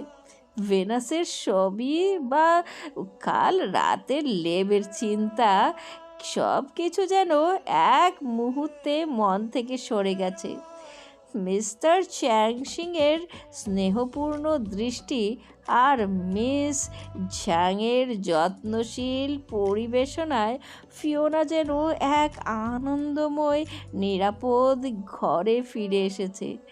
এইখানে কল্পনার চাঁদ তারা নেই, আছে কেবল পরিবারের উষ্ণতা আর দুপুরবেলার ঘ্রাণ মাখা অকৃত্রিম ভালোবাসা। বহু দূরে কোনো এক অজানা পাহাড়ের গহীনে একটি গুহার ভেতরে আধুনিক প্রযুক্তিতে গড়া একটি ল্যাবরেটরি। গুহার অন্ধকার আর ল্যাবের সোনালি আলো মিলে এক রহস্যময় পরিবেশ তৈরি হয়েছে। ল্যাবের ভেতর একটি এক্সিকিউটিভ চেয়ারে বসে আছে একজন আগন্তুক পুরুষ। তার মুখ অন্ধকারে ঢাকা, কেবল সামনে থাকা হালকা নীল একটি হলোগ্রাফিক স্ক্রিনে প্রতিফলিত আলোয় তার চোখের তীব্রতা বোঝা যায়। সেই চোখ যেন ভেতরে পোড়া কোনো আগুন বহন করছে। স্ক্রিনে অন্য একটি ল্যাবরেটরির লাভই দৃশ্য ভেসে উঠছে। একজন মানুষের সঙ্গে তার কথা চলছে ভিডিও কলে। ড্রাকোনিস, আমি এই ল্যাব খুঁজে পেয়েছি যেখানে আমাদের আদরের অ্যাথেরিয়ানকে বন্দি করে রাখা হয়েছে, আগন্তুক বলল দৃঢ় স্বরে। তার চোখে ঝলকে উঠল যুদ্ধের অঙ্গীকার। It's a promise from the Prince of venous. আগামীকালের মধ্যেই আমি আমার ভাই এথেরিয়ানকে মুক্ত করব। তার কথাগুলো লেবের নীরবতা ভেদ করে প্রতিধ্বনিত হলো। সেই স্বর ছিল ক্ষমতা এবং নির্লিপ্ততার এক মিশ্রণ। স্ক্রিনের অপর পাশে থাকা ব্যক্তিটি ড্র্যাকনিস শান্ত গলায় বললেন, ইয়েস মাই সন, তুমি পারবে, আমি জানি। তবে শুধু ভাই নয়, আরও একটি কাজ আছে, সেটাও ভুলে যেও না। কাজটি সম্পূর্ণ না করে তুমি ভেনাসে ফিরতে পারবে না। এই কথা শুনে আগন্তুকের চোখে এক মুহূর্তের দ্বিধা খেলে গেল। মুখ না বদলালেও তার মনের গভীরে চিন্তার ঢেউ তৈরি হলো। সে জানে শুধু ভাইকে মুক্ত করলেই চলবে না, আরও কিছু আছে। কিন্তু কি সেই অতিরিক্ত কাজ? আর ফিওনা, এই মিশনে তার ভূমিকা কি? সে কি কেবল এক দুর্ঘটনাবশত শিকার, নাকি পরিকল্পনায় অনিবার্য অংশ? আগন্তুক ধীরে ধীরে লেবের আলো নিভিয়ে দিল। তার সামনে রহস্যে ঘেরা এক কঠিন যাত্রা, যার শুরু হয় আজ রাতেই। তো পর্বটি এখানেই শেষ করলাম। যেতে যেতে লাইক কমেন্ট করবেন, গল্পটা কীরকম হলো জানিয়ে যাবেন, সাবস্ক্রাইব করতে ভুলবেন না নতুন বন্ধুরা। আবারও আপনাদের মাঝে আমি সুপর্ণা ফিরে আসলাম আরেকটি পর্ব নিয়ে, আজ দাহা গল্পের। তো চলুন গল্পে ফিরে যাই। চারপাশে নিস্তব্ধতা এমন যে যেন গোটা পৃথিবী নিঃশ্বাস বন্ধ করে ঘুমিয়ে পড়েছে। মিস্টার চ্যাংশিংয়ের বাড়ির চারদিকেও নিথর বাতাস পর্যন্ত থমকে আছে। ঠিক তখনই এক রহস্যময় আগন্তুক নিঃশব্দে প্রবেশ করল বাড়ির সীমানায়। তার চলাফেরা এতটাই হালকা যে পাতাও নড়ে না, শব্দহীন, ছায়াহীন। এ যেন কেবল কোনো পুরুষ নয়, ক্ষমতার এক বিমূর্ত প্রতীক। বাগান পেরিয়ে সে এগিয়ে গেল গোপন লেবের দিকে, চোখে অদ্ভুত এক দৃঢ়তা। সে জানে কোথায় যেতে হবে, কি করতে হবে। লেবের দরজার সামনে এসে দাঁড়ালো। আজ তার সবুজ মণি দিয়ে স্ক্যান করলো পাসকোড স্ক্রিনে ভেসে উঠল অ্যাক্সেস গ্রান্টেড। এটা সবুজ আলো জ্বলে উঠল আর দরজাটা ধীরে ধীরে খুলে গেল, এমন যেন তার আগমন পূর্ব নির্ধারিত ছিল। ভেতরে কোনো অ্যালার্ম বাজল না, কোনো বাধাও এলো না।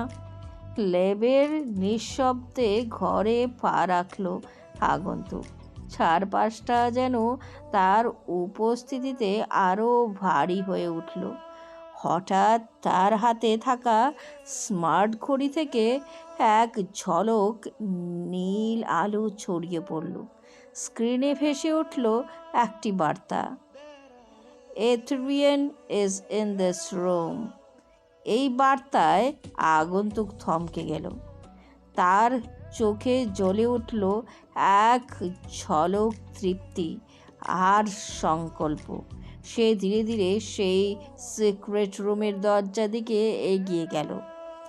এই মুহূর্তে তার সামনে হয় মুক্তির পথ, নয় বিপদের দ্বার। তুড়ি বাজাতেই রুমের ভারী ইস্পাতের দরজাটি গুঞ্জন তুলতে তুলতে খুলে যায়। রহস্যময় আগন্তুক ধীরে ধীরে ভেতরে ঢোকে। চারপাশে শুধু যন্ত্রপাতি আর কাচের ঘেরা ডিভাইস, কিন্তু কোথাও এথেরিয়ানের চিহ্ন নেই। ভ্রু কুঁচকে আগন্তুক ঘুরে দাঁড়ায়। তখনই তার চোখে পড়ল এক গোপন দরজা। অবয়বই বলে দিচ্ছে এটা সাধারণ দরজা নয়। সে এগিয়ে যায়, স্মার্ট ঘড়ির সাথে সাথেই সিগন্যাল দিতে শুরু করে। তার চোখের দৃঢ়তা, অ্যাথেরিয়ান এখানেই। কিন্তু স্ক্যান করতেই ডিসপ্লেতে ভেসে ওঠে অ্যাক্সেস ডিনাইড। আগন্তুক বারবার চেষ্টা করেও ব্যর্থ হয়। তার মুখের হাসি মিলিয়ে গেল, চোখে রাগের আগুন জ্বলে উঠল। এক মুহূর্তেই সে দরজায় ধাক্কা দিতে উদ্যত হয়। ঠিক তখনই এক অদৃশ্য শক্তি তাকে ছিটকে ফেলে দিল পিছনের দিকে। বিদ্যুতের শকের মতো তার শরীর কেঁপে উঠল। মেঝেতে লুটিয়ে পড়ল সে। দম বন্ধ করা এক আর্তচিৎকার তার গলা ছাড়ল। এই দরজা জোরে খোলা যাবে না, এটা নিশ্চিত। যন্ত্রণা উপেক্ষা করে সে উঠে দাঁড়ালো। এবার চোখের মণি দিয়ে স্ক্যান করে ভেতরের নিরাপত্তা। তখনই একটা দৃশ্য ফুটে ওঠে। রুমের ভেতরে পড়ে আছে অ্যাথেরিয়ান, মানবরূপে, ক্ষত বিক্ষত, দগ্ধ, রক্তাক্ত, নিস্তেজ, চোখ বন্ধ। এই দৃশ্য দেখে আগন্তুক থেমে গেল। একটা চাপা শব্দ বেরিয়ে এলো তার ঠোঁটের ফাঁক থেকে, রিয়ান। তার মনের ভিতর কাঁপুনি ধরে গেল। অ্যাথেরিয়ানকে শুধু মুক্ত করলে চলবে না, তাকে বাঁচাতেও হবে। পাসকোড স্ক্যানেও কোনো তথ্য আসছে না। আশ্চর্যজনক নিস্তব্ধতা ঘিরে আসে। আগন্তুকে ভ্রু কুঁচকে উঠে। দরজার চারপাশে সে গভীরভাবে স্ক্যান শুরু করে।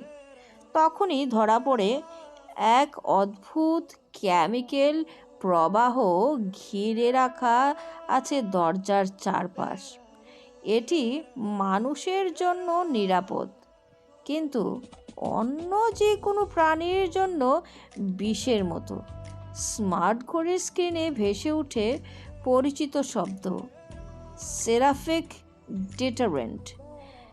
এই কেমিক্যাল এক ধরনের রেডিও অ্যাক্টিভ তরঙ্গ ছড়ায়, যা ড্রাগনের মতো অস্তিত্বকে ধ্বংস করে দিতে পারে।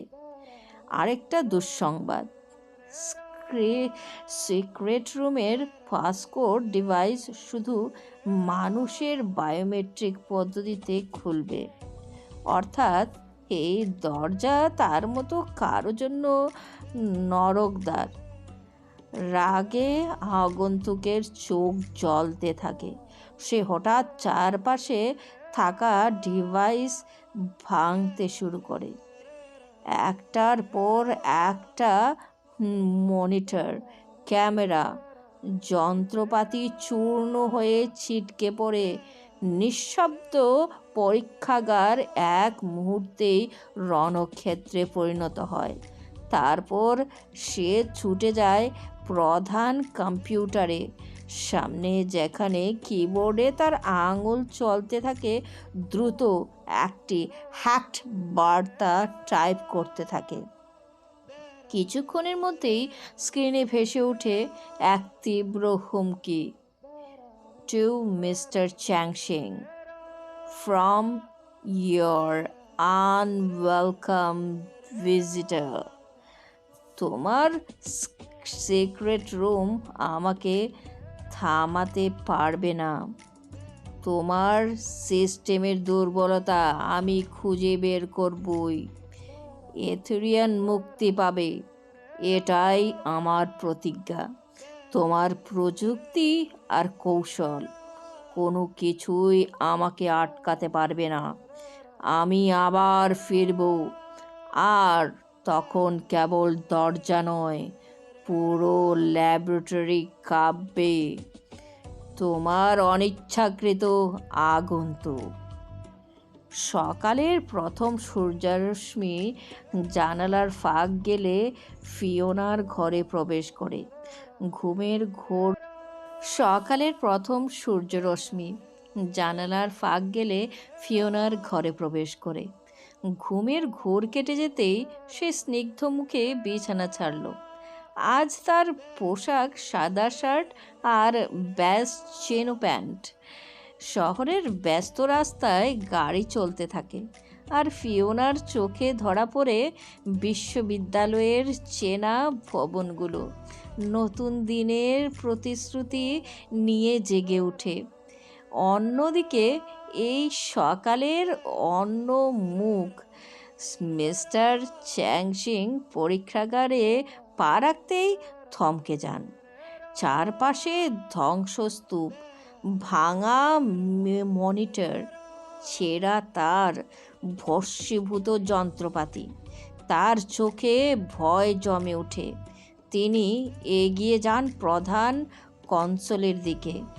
সেখানে একটি বার্তা স্পষ্টভাবে জ্বলজ্বল করছে: অ্যাথেরিয়ন মুক্তি পাবে, আর আপনার প্রতিরোধ ব্যর্থ হবে, আপনার অনিচ্ছাকৃত আগন্তুক। বার্তাটি তার মনের ভিতর কম্পন তুলে দেয়। ভেনাসের ড্রাগন এখন শুধু একটি কল্পনা নয়, এটি বাস্তব, এবং সেই বাস্তবতা এখন তার দোরগোড়ায়। তিনি বুঝতে পারেন আসন্ন বিপদ শুধু তার ল্যাবের না, ফিওনার জীবনও এতে জড়িয়ে গেছে। চোখে আতঙ্কের ছাপ নিয়ে চেন সিং দ্রুত সিদ্ধান্ত নেন ফিওনাকে এখান থেকে সরিয়ে ফেলতে হবে, একটি নিরাপদ আশ্রয়ে। এক মুহূর্তও দেরি করা যাবে না। ভার্সিটির ক্লাস শেষ করে বাড়িতে ফিরে আসে ফিওনা। সে দরজা খুলেই দেখতে পেল মিস্টার চ্যাংশিং সোফায় বসে আছেন। তার মুখে চিন্তার রেখা, চোখে উদ্বেগের ছাপ, চেহারাটা মলিন আর গম্ভীর ভাবনায় নিমজ্জিত। ফিওনা কাঁধ থেকে ব্যাগ নামিয়ে তার পাশে বসে পড়ল। গ্র্যান্ডপা, কি হয়েছে? তুমি এত চিন্তিত কেন? ফিওনার কণ্ঠে উদ্বেগ। চ্যানসিং ধীরে দৃষ্টি ফিরিয়ে দীর্ঘশ্বাস ফেললেন। তারপর গভীরভাবে তাকে তাকিয়ে বললেন, ফিওনা, মাই ডিয়ার, তোমার নিরাপত্তা এখন সবচেয়ে গুরুত্বপূর্ণ। আমাদের আজই একটা সিদ্ধান্ত নিতে হবে। তোমাকে এখান থেকে সরিয়ে নিতে হবে, এটা নিরাপদ জায়গায়। ফিওনার চোখে ভয়ের ছাপ ফুটে উঠল। কিন্তু কেন? হঠাৎ এমন কি ঘটল গ্র্যান্ডপা? চ্যানসিং কণ্ঠে দৃঢ়তা এনে বললেন, সব ব্যাখ্যা এখন নয়। তুমি জানো আমি কখনো অযথা কিছু বলি না। বিশ্বাস রাখো আমার উপর, এটা তোমার ভালোর জন্যই। ফিওনা কিছুক্ষণ চুপ করে থাকলো, তারপর নিঃশব্দে মাথা নাড়ল। ঠিক আছে গ্র্যান্ডপা, আমি প্রস্তুত, কিন্তু কোথায় যাবো গ্র্যান্ডপা? চ্যাংশিং ধীরে বলে উঠলেন, আজ থেকেই তুমি পেকিং ইউনিভার্সিটির ডরমিটরিতে থাকবে। শাওয়াং হলের 5 নম্বর রুমে সব ব্যবস্থা করে ফেলেছি। এ সময় মিস ঝাং পানি নিয়ে এসে কথাগুলো শুনে থমকে যান। ফিওনার চোখে জল এসে যায়। সে উঠে গিয়ে চ্যাংশিংয়ের সামনে দাঁড়িয়ে কাঁপা কণ্ঠে বলে, গ্র্যান্ডপা, আমি তোমাকে আর মিস ঝাংকে ছেড়ে কিভাবে থাকবো? চ্যাংশিং কাঁপা চোখে তাকালেন। ফিওনা, আমার হৃদয়টা জানে কতটা কষ্ট পাচ্ছি আমি, কিন্তু তোমার নিরাপত্তা এখন সবার আগে। মিস ঝাং পাশে এসে ফিওনার হাত ধরে সান্ত্বনা দিয়ে বললেন, মামুনি, তুমি জানো আমরা সবসময় তোমার পাশে আছি। তোমার ভালো থাকা আমাদের সবচেয়ে বড় চাওয়া। ফিওনা ব্যাগপত্র গুছিয়ে নিল। ঘরের দিকে একবার ফিরে তাকিয়ে দীর্ঘশ্বাস ফেলল। সিঁড়ি বেয়ে নিচে নামতে দেখল মিস ঝাং সদর দরজায় দাঁড়িয়ে আছেন, চোখে যেন এক শূন্যতা। ফিওনা লাগেজ নামিয়ে মিস ঝাংয়ের দিকে এগিয়ে গেল। তাকে জড়িয়ে ধরে বলল, মিস ঝাং, আমি আপনাকে খুব মিস করব। এমন দিন আসবে ভাবিনি কখনো আমি। বাইরে গাড়িতে বসে থাকা চ্যাংচিং জানালার ফাঁক দিয়ে দৃশ্যটি দেখলেন। চোখে জল, কিন্তু মুখে দৃঢ়তা। তিনি জানেন এটাই ফিওনার সুরক্ষার একমাত্র পথ। ফিওনা চুপচাপ গাড়িতে উঠে বসল, আর গাড়িতে দরজা বন্ধ হওয়ার শব্দে যেন একটি অধ্যায়ের সমাপ্তি ঘটল। গাড়ি থামল পিকিং ইউনিভার্সিটির সামনে। চ্যাংচিং একাই প্রফেসরের রুমে প্রবেশ করলেন। ফিওনা বাইরে দাঁড়িয়ে অপেক্ষা করতে থাকলো। বুক ধকধক করছে তার কোনো এক অজানা আশঙ্কায়। কিছুক্ষণ পর চ্যাংচিং বেরিয়ে এলেন, সাথে প্রফেসর। ফিওনা প্রফেসর বললেন, তোমার থাকার ব্যবস্থা করা হয়েছে ফিওনা। 5 নম্বর রুম, শাওয়ান ডরমিটরি। আজ থেকেই তুমি সেখানেই থাকবে। শাওয়ান ডরমিটরির 5 নম্বর রুমে সাদামাটা হলেও বেশ আরামদায়ক। ফিওনা ধীরে ধীরে রুমে প্রবেশ করল, হাতে ছোট একটা লাগেজ। দরজা পেরিয়েই চোখ গেল পাশের বিছানায়, যেখানে তার ক্লাসমেট লিয়া ব্যস্ত ছিল ব্যাগ গোছাতে। তাকে দেখে ফিওনার মুখে স্বস্তির এক মৃদু হাসি ফুটে উঠল। তুমি এখানে? ভাবতেই পারিনি তোমাকে পাবো এখানে, ফিওনা বলল। লিয়া মাথা ঘুরিয়ে হাসল। হ্যাঁ, আমি এখানেই থাকি। এসো, তোমার জিনিসপত্র কোথায় রাখবে দেখিয়ে দিই। দুজনেই স্বাভাবিকভাবে কথাবার্তা চালিয়ে গেল। নতুন রুম, নতুন শুরু। কিন্তু ফিওনার মনে যেন কিছু একটা জমে আছে। রাত গভীর। অজানা এক পাহাড়ের গুহার মধ্যে লেবের সামনে বসে আছে সেই আগন্তুক, ড্র্যাগন প্রিন্স জ্যাসপার অরিজিন। তার সামনে খোলা কম্পিউটার স্ক্রিনে চলমান একটি ভিডিও কল। ড্রাকনিস সে কণ্ঠে ভঙ্গুর ক্লান্তি নিয়ে বলল, আমি ব্যর্থ হয়ে ফিরেছি। এথিলিয়ানকে বের করতে পারিনি। ওর অবস্থা গুরুতর। আর কিছুদিন থাকলে ও সব শক্তি হারিয়ে ফেলবে। সিকিউরিটি অনেক শক্তিশালী ছিল। জ্যাসপার বললেন, আমি সেরাফিক ডিটাররেন্ট নামের এক রাসায়নিক দেখেছি। সেটা আমার পক্ষেও বিষাক্ত। আমাদের কৌশল পাল্টাতে হবে। ড্রাকনিস বলল, তাহলে ফিরে এসো, সময় কম। ওকে বাঁচাতে হলে আমাদের আরও দেরি করা চলবে না। কলটি কেটে যাওয়ার পর জ্যাসপার কিছু মুহূর্ত নীরব রইল। তারপর কিবোর্ডে দ্রুত কিছু টাইপ করতে লাগলো। স্ক্রিনে একে একে ভেসে উঠল কয়েকটি ছবি। প্রথমটি মিস্টার চ্যাংচিং, দ্বিতীয়টি ওয়াংলি, আর তৃতীয় ছবিতে একটি তরুণী। ছবিটি দেখে জ্যাসপার কাজ সোজা করল। চোখ একটু সংকুচিত হলো। এই মেয়েটিকে। ছবিতে ক্লিক করতেই ভেসে উঠল তার নাম, অ্যালিসন ফিওনা। বিস্তারিত তথ্য দেখে জ্যাসপার এক গম্ভীর স্বরে বলল, মিস্টার চ্যাংচিংয়ের একমাত্র নাতনি, পেকিং ইউনিভার্সিটিতে পড়ে। এই মেয়েটির কোনো না কোনো যোগসূত্র আছে সিক্রেট প্রকল্পের সঙ্গে। তার চোখ চকচক করে উঠল। মৃদু গলায় বলল, তাকে দিয়েই খুলতে হবে সিক্রেট রুমের দরজা। অ্যাথিলিয়ানকে বের করতে হলে আমাকে এই মেয়েটার প্রয়োজন। সে দ্রুত লোকেশন ট্র্যাকিং সিস্টেম ফিওনার অবস্থান শনাক্ত করলো। Dormitory packing university. তার ঠোঁটে উঠে এলো আত্মবিশ্বাসের হাসি। মিস্টার চ্যাংশিং, এবার তোমার আদরের নাতনি খুলবে তোমার গোপন রুমের তালা। যদি আমি সফল না হই, তবে আমি ড্র্যাগন প্রিন্স জ্যাসপার অরিজিন নেই। তার এই কথাগুলো গুহার দেয়ালে প্রতিধ্বনি তুলল। দূরের বাতাসে হঠাৎ এক গর্জন উঠল, যেন প্রকৃতি নিজেই তার পরিকল্পনায় সাড়া দিচ্ছে।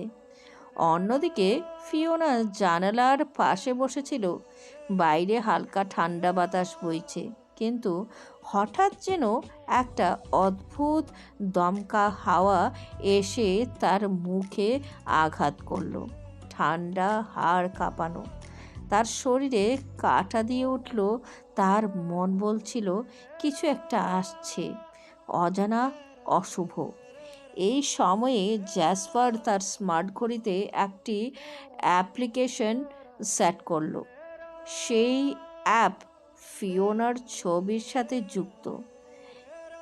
যখনই ফিওনা তার দৃষ্টিসীমায় আসবে, ঘড়িটি তখন সংকেত দিবে। একজন শিকারীর মতো সে ধীরে ধীরে জাল বিছাতে শুরু করলো। পর্বটি কিন্তু এখানে শেষ করলাম। নেক্সট পর্বে কি হবে জানতে ভুলবেন না। আমাদের গল্প শুনবেন, গল্পের পরবর্তীতে সব কিছু জেনে যাবেন। তো যেতে যেতে লাইক, কমেন্ট, একদম শেয়ারও করবেন, তার সাথে সাবস্ক্রাইবার করবেন নতুন শ্রোতারা। টাটা। হ্যালো শ্রোতারা, আমি সুপর্ণা আবারও ফিরে আসলাম আপনাদের মাঝে নতুন গল্প আজ দাহার নেক্সট পর্বটি নিয়ে। তো চলুন একটু শুনে আসি গল্পে কি হচ্ছে। ফিওনা ডেস্কের সামনে চেয়ারে বসে গভীর মনোযোগ দিয়ে পড়াশোনা করছিল। বিশ্ববিদ্যালয়ের পরীক্ষা খুবই কাছে, আর তার জন্য প্রস্তুতিতে কোনো ফাঁক রাখছিল না সে। খোলা জানালা দিয়ে মৃদু বাতাস আসছিল। আকাশে সন্ধ্যার আলো নিভু নিভু করে জ্বলে উঠেছে।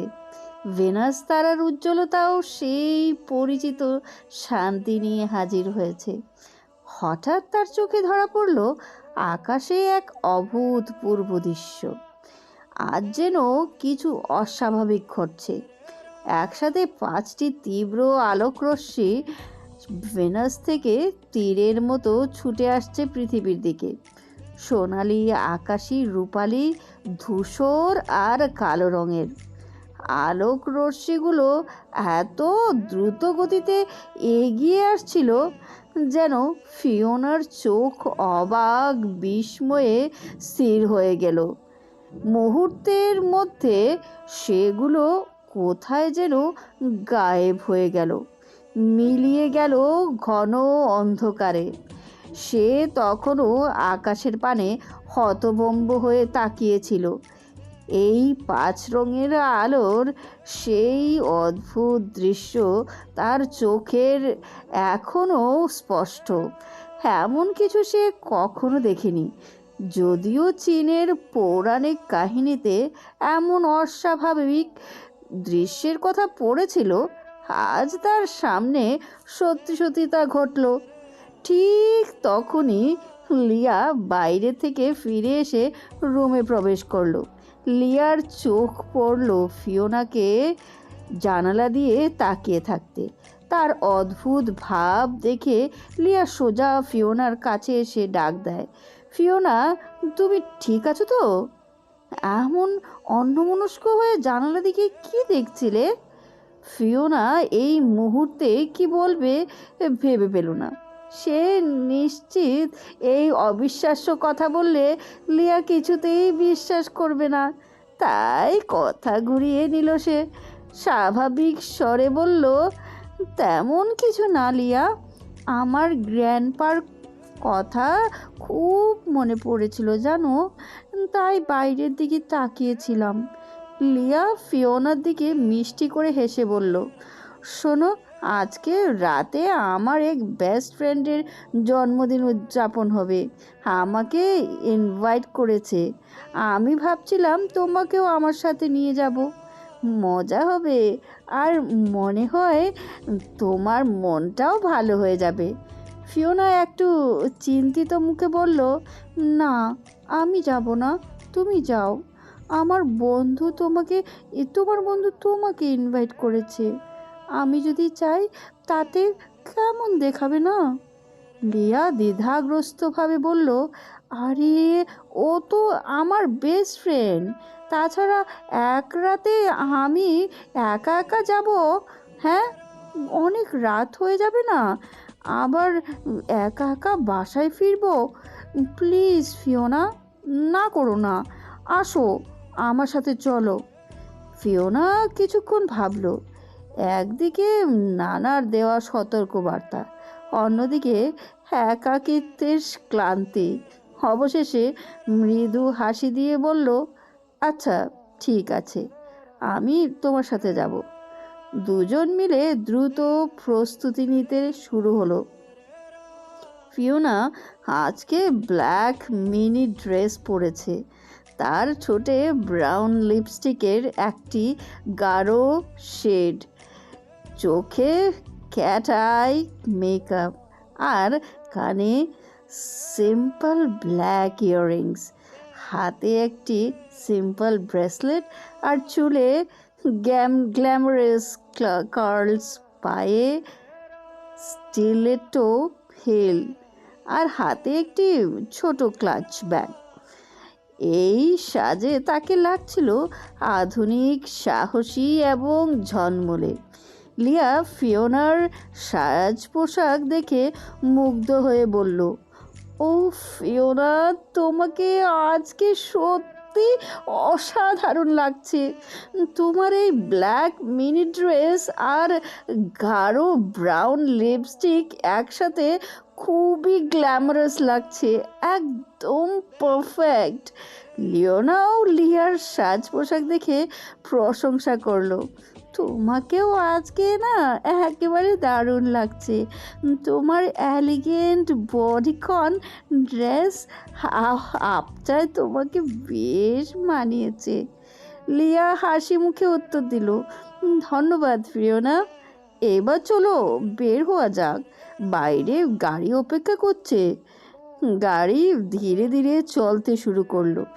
রাতের শহরের আলো আর সঙ্গীতের সুরের মাঝে মিশে গেল। ফিওনা জানালার পাশে বসে বাইরে তাকাচ্ছিল, কিন্তু তার মনে বারবার উকি দিচ্ছিল সেই 5 রঙের আলোর রহস্য। অন্যদিকে লেবের ভেতরে মিস্টার চ্যাংশিং আর ওয়াংলি বসে গভীর চিন্তায় মগ্ন। তাদের আলোচনার বিষয় ছিল গতকাল রাতে ঘটনার পরিণতি। ওই ড্রাগনকে উদ্ধার করার জন্য তার সঙ্গী এসে পড়েছে। মিস্টার চ্যাংশিং বললেন, তার মুখাবয়ব চিন্তিত। আমার ল্যাব ভাঙচুর করেছে, সিক্রেট রুমের দরজা খুলতে না পেরে, কিন্তু তুমি জানো সে সহজে হার মানবে না। নিশ্চিতভাবে আবারও চেষ্টা করবে। একবার লোকেশন পেয়ে গেছে, আর এখন আমরা কিভাবে প্রতিরোধ করব বলো? ওয়াংলি ধীরে ধীরে মাথা ঝাঁকালেন। আপনার মতে যদি সে সত্যি চেষ্টা করে, তাহলে আমাদের অবশ্যই আরও শক্তিশালী ব্যবস্থা নিতে হবে।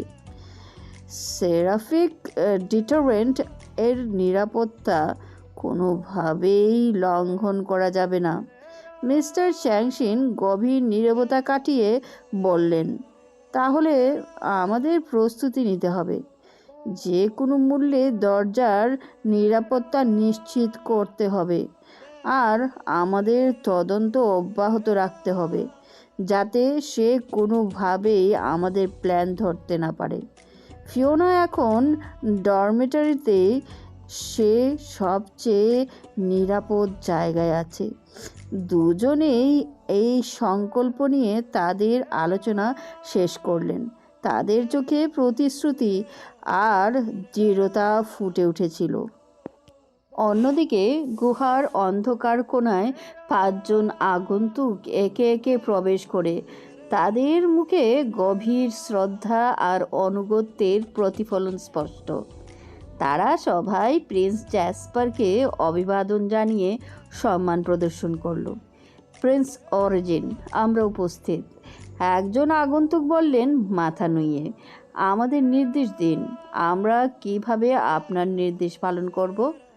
জ্যাসপার, যার মুখে ছিল গম্ভীর ও দৃঢ় ভঙ্গি, তাদের দিকে গভীর দৃষ্টিতে তাকালো। বর্তমানে তোমাদের কাজ হলো আমার দেওয়া লোকেশনে কড়া নজরদারি রাখা।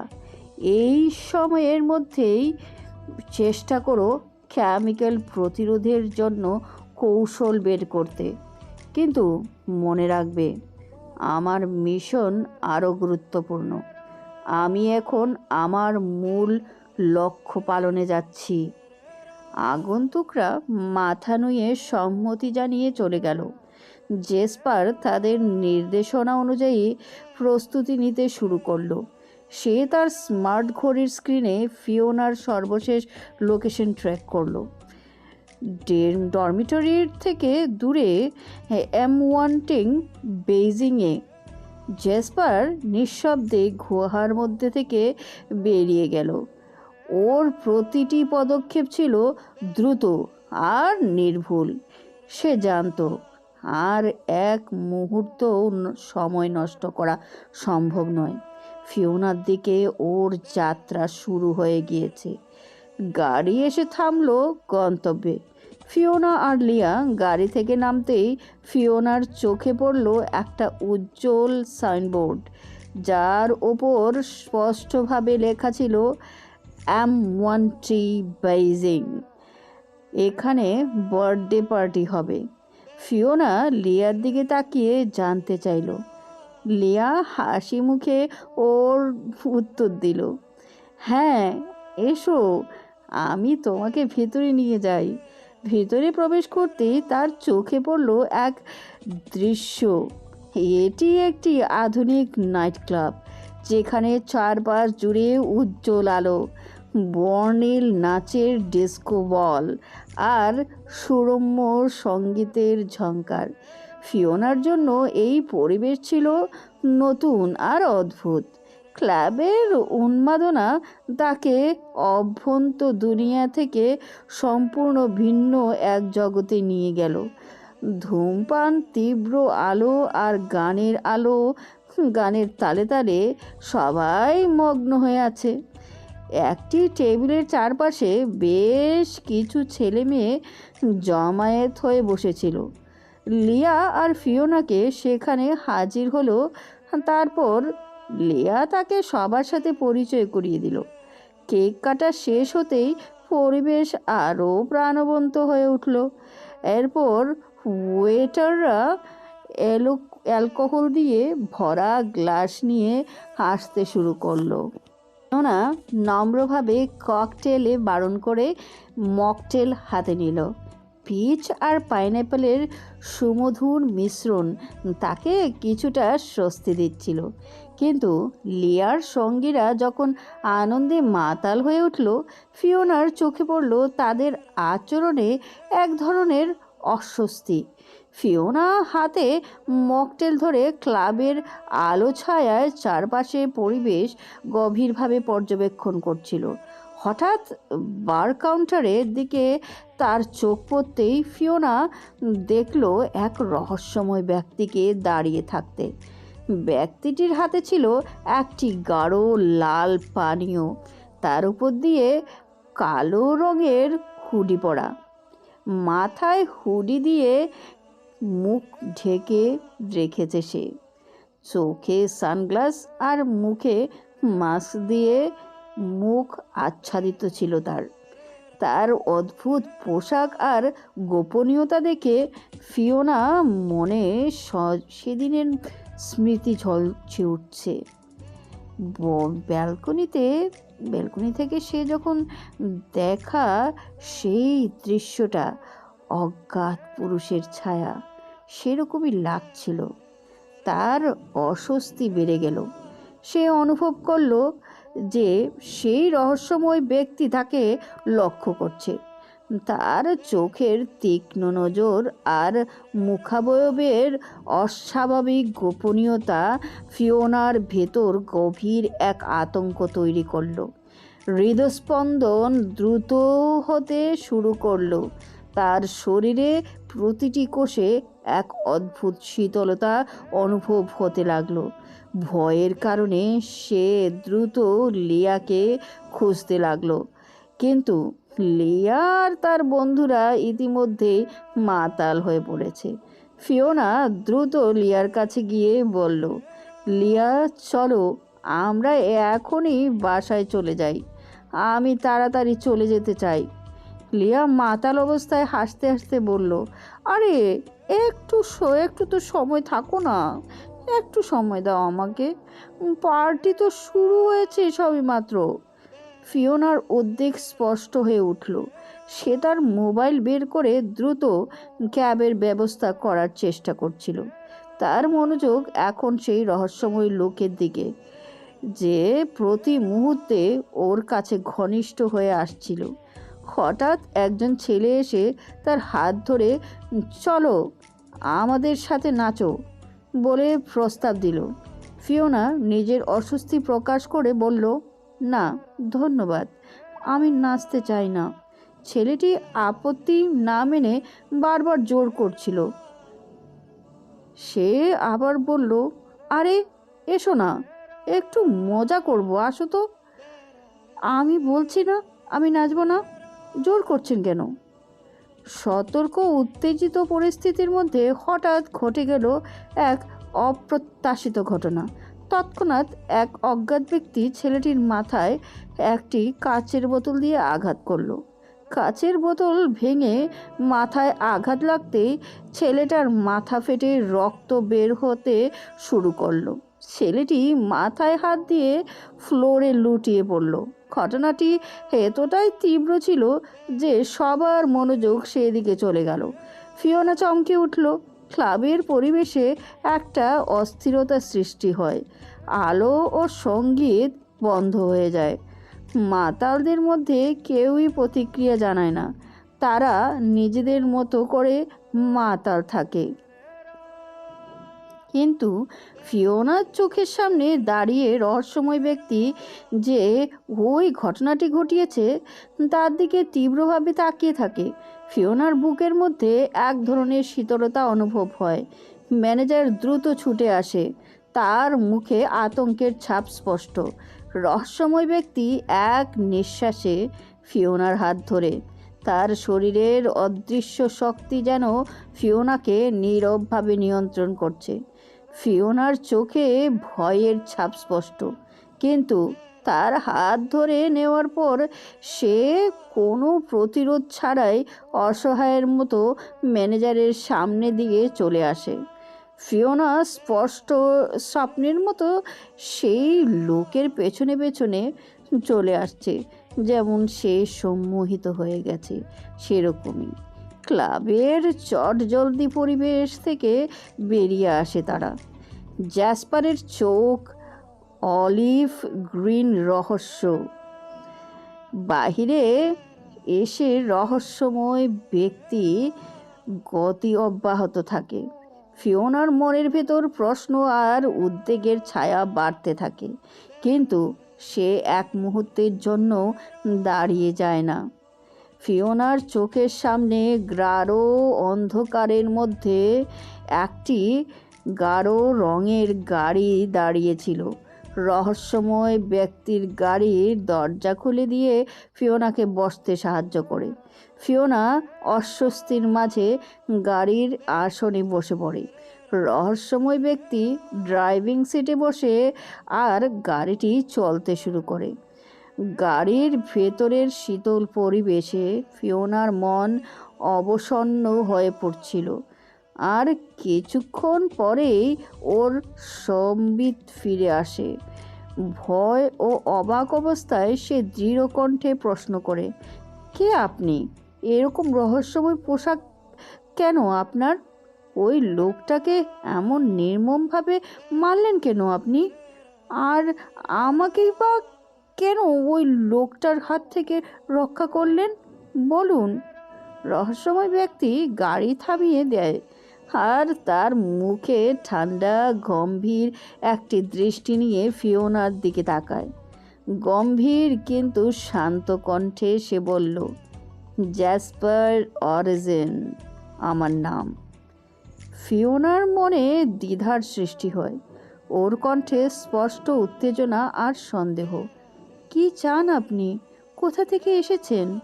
জ্যাসপার তার ঠান্ডা শান্ত কণ্ঠে উত্তর দেয়, আপাতত আমি কিছু চাই না, শুধু তোমার নিরাপত্তা নিশ্চিত করতে চাই। ফিওনার চোখে অস্বস্তি ঝিলমিল করে ওঠে। আপনি কেন রাতের বেলায় এমন অদ্ভুতভাবে সানগ্লাস আর মুখে মাস্ক পরেছেন? আমার সামনে আপনার আসল চেহারা দেখান। জ্যাসপার ধীরে ধীরে তার সানগ্লাসের দিকে হাত বাড়ায় আর হাসতে হাসতে বলে, যদি আমি সানগ্লাস খুলে ফেলি আর মাস্ক সরিয়ে ফেলি, তুমি কি আমাকে দেখে ঠিক থাকতে পারবে? মনে রেখো, যদি তুমি সত্যি দেখার সাহস রাখো, তবে আমি দেখাতে পারবো। ফিওনা মৃদু কৌতূহল আর উদ্বেগের মিশ্রণ কণ্ঠে প্রশ্ন করল, আপনি কি এতটাই ভয়ানক দেখতে যে আমি দেখে ঠিক থাকতে পারবো না? আপনার আসল চেহারা দেখলে কি আমি সত্যি ভয় পেয়ে যাব? জেসপার ওর মাথা একটু ঝুঁকিয়ে এক হাতে স্টিয়ারিং এর উপর রাখে আর অন্য হাতে সানগ্লাস সরানোর জন্য প্রস্তুত হয়। ফিওনার চোখে সেই মুহূর্তে এক অদ্ভুত মিশ্রণ, উত্তেজনা আর অত্যাশ্চর্য রূপ নীল। জ্যাসপার তার সানগ্লাস খুলে ফিওনার দিকে তাকালো। মাস্কের আড়ালে থেকে দুইটি চোখ দেখা গেল। চোখ জোড়া ছিল প্রাকৃতিক অলিভ গ্রিন রঙের, যেখানে সোনালি সবুজের মধ্যে হালকা ধূসর টোন দেখা যায়। এই চোখের রং যেন ক্যালিডোনিয়ান গাছের পাতা আর সূর্যের আলোতে স্পর্শে নরম সোনালি হালকা আভা মিশিয়ে তৈরি করা এক মিশ্রণ। সাগরের গভীরতায় সূর্যের আলোর প্রতিফলন, যা একদিকে শান্ত আর অন্যদিকে রহস্যময় ও গহন।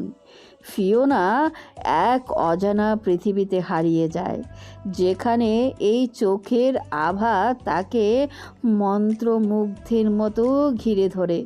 ফিওনাকে এতটা মন্ত্রমুগ্ধ হয়ে দেখতে পেয়ে জ্যাসপার দ্রুত গতিতে গাড়ি স্টার্ট দিল।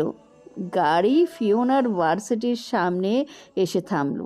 ফিওনার দৃষ্টি ফিরে এসে বোধের মধ্যে ফিরে এলো। সে অবাক হয়ে দেখল ওদের এই সময়ে এসে পিকিং ইউনিভার্সিটির সামনে পৌঁছানো কিভাবে সম্ভব হলো। উঠে দাঁড়াতে পারল সে, গিয়ে তার উপর মুখ থেকে বের হলো, আপনি কিভাবে জানলেন যে আমি এখানে থাকি? জেসপার রহস্যময় কণ্ঠে উত্তর দিলেন, ইটস আ সিক্রেট। রাত হয়ে গেছে, ভার্সিটির ভিতরে যাও। ফিওনা গাড়ির দরজা খুলে নেমে পড়ল। হালকা হাওয়ার সাথে চোখে মিটমিটে আলোয় চিৎকার করে বলার অনুভূতির পর আরও একবার জ্যাসপারের দিকে তাকিয়ে দেখল। তারপর একটি রহস্যময় অভিব্যক্তির সাথে ফিওনা উল্টো হেঁটে বিশ্ববিদ্যালয়ের প্রাঙ্গণের দিকে প্রবেশ করল, মনের মধ্যে হাজারো প্রশ্ন আর চিন্তা নিয়ে।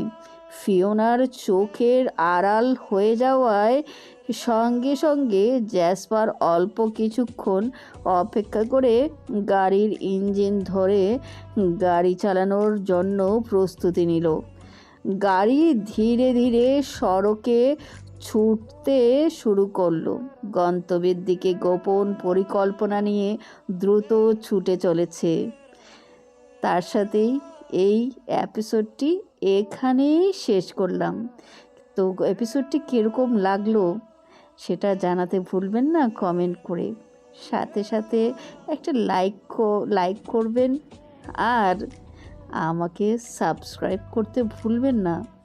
টাটা।